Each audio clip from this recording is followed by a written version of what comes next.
श्री सच्चिदानंद सद्गुरु साईनाथ महाराज की जय।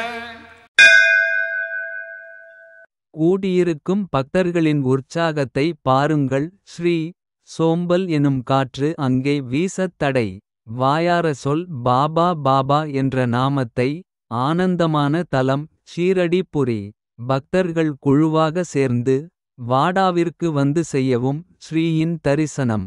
நீராடிய பின் இடுப்பில் மஞ்சள் நிற ஆடை அணிந்து. ஸ்ரீராமரின் வடிவில் பாபா சாயி தோற்றமளிக்கிறார். தனியாக அமர்ந்து எவ்வளவு காலம் நினைப்பேன்.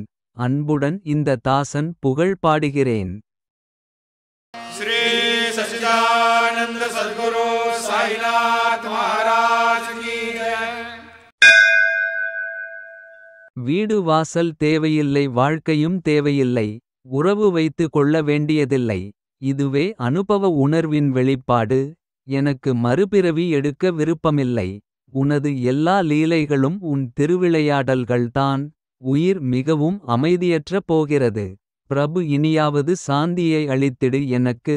தாசன் மீது ஆபத்து பரிபூரணமாக உள்ளது. श्री सच्चिदानंद सद्गुरु साईनाथ महाराज की जय। உன்மீதான பக்தி உயர்ந்தது, அதேபோல வைராக்கியமும். பக்தர்களில் தாயே நீ மட்டுமே வெளிப்படையானவன். உடல்ரீதியான சுகத்தை உதைத்து தள்ளி சேர்த்திடுவாய் தலைவன் நமது திருவாளர். துன்பங்கள் பல கொடுப்பது, பல துன்பங்களை ஏற்பது. அவ்வாறு கடினமானது உனது மனம். மாணிக்கம் சரியான அளவில்லாமல் சோபிக்காது. சமர்த்தின் திவ்ய ஜொலிப்பை காண்பாய். இப்போது என்ன குறை மீதமிருக்கும் உன்னில். சுயவடிவத்தின் கண்டுதலிதல் தந்து பின். உயர்ந்த துறவி மகான்கள் எதன் மீது உழைத்தார். உனக்கு உடனடியாக கிடைத்தது. தரிசிக்க வந்த பக்தர்களின் விசாரணை நடத்தி. பக்தர்களுக்கு தருவார் பாபா பதில். இந்த விந்தையை கண்ட தாசனினுள் அன்பு பொங்கியது. தலை வணக்குகிறேன் பாதங்களில். श्री सच्चिदानंद सद्गुरु साईनाथ महाराज की जय।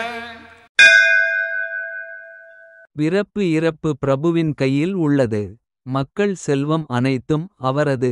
நாங்கள் வீணாக கர்வம் கொள்கிறோம். தேவா உன் லீலைகளே அனைத்தும். நோயால் தாறுமாறானதை கணக்கிட முடியவில்லை. உயிரினங்களின் பிறப்பின் வேகம் அப்படியானது. தாசன் கூறுகிறான் எப்பொழுது அழைப்பு வரும் என்பது எவர் கையிலும் இல்லை.